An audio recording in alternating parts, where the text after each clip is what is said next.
Welcome back to the floor of the CME Group here, January 4, 2011. I'm Killer from Treasury Curve. Treasury Curve is an institutional money market portal.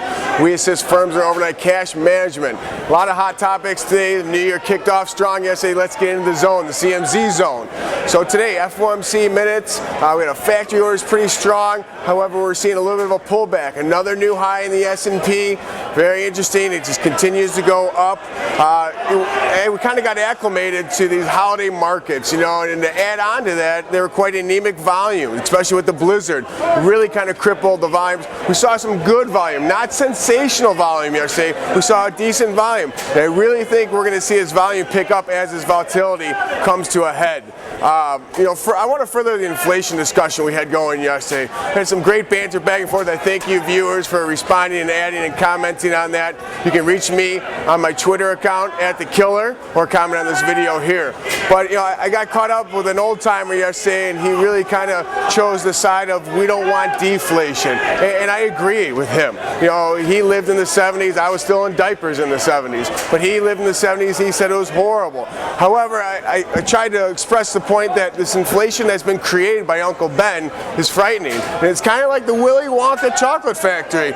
That everlasting gobstopper. It's great. It's wonderful, but there are ramifications. And what are those ramifications? We know what happened with the Willy Wonka chocolate factory. What are the ramifications here?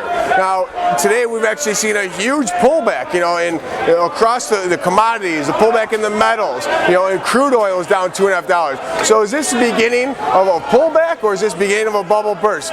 You tell me. There's a lot of interesting parts going on, and I think we're really poised for some great volatility. Now, I want to drill down a little bit today. We have this minutes today. Tomorrow we have ISM. Thursday we have jobless claims, and Friday we have unenjoyment, better known around here, unemployment report.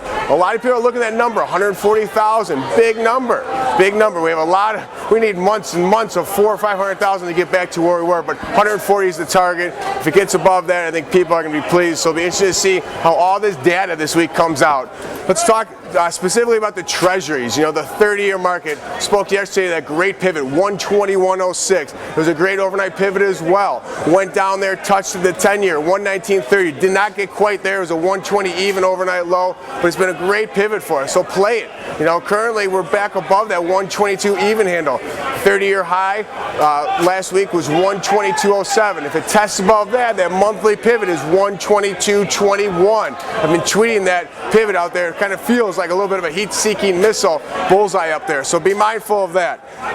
Typically this bond market, let's just pause for 1 second and talk about the bonds. Typically it's a flight to quality. So in the event we do see the market come down, people are going to come in and buy treasuries. That's a typical situation.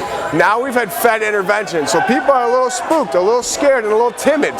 So there's not always a direct correlation, that inverse correlation we've always seen over the years of the stock market being hit and the bond prices going up. So be mindful of that, but this thing is moving around. This is really, really exciting. I think it's going to be a great week. They're giving you a lot of opportunity to play it, so get in, grab a mitt, get off that bench, baby. It's time to go.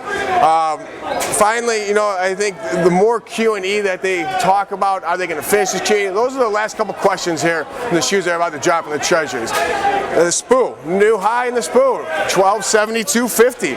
I tweeted this morning, I have a killer pivot out there of 1265.50. It acted as a great pivot. Came under it this morning, came back up to it, made a new low down at 61. We'll see if we can get anything more off these minutes. The last couple of minutes, we've actually seen a pretty muted session. I think we're actually due for a volatile FOMC minutes. So be mindful of that. Check that out and keep that in the back of your head. 1 o'clock Central Standard Time today, we could be rocking and rolling. So strap on that helmet, get ready to go because it is go time. Finally, the euro currency, pretty good move. It tested, I talked 134.23. That was the high last week during that whip kind of move they had. They took that out and made a new high and came off a full penny since then. It's been a sensational move to the downside. The weekly pivot's coming in at 132.85.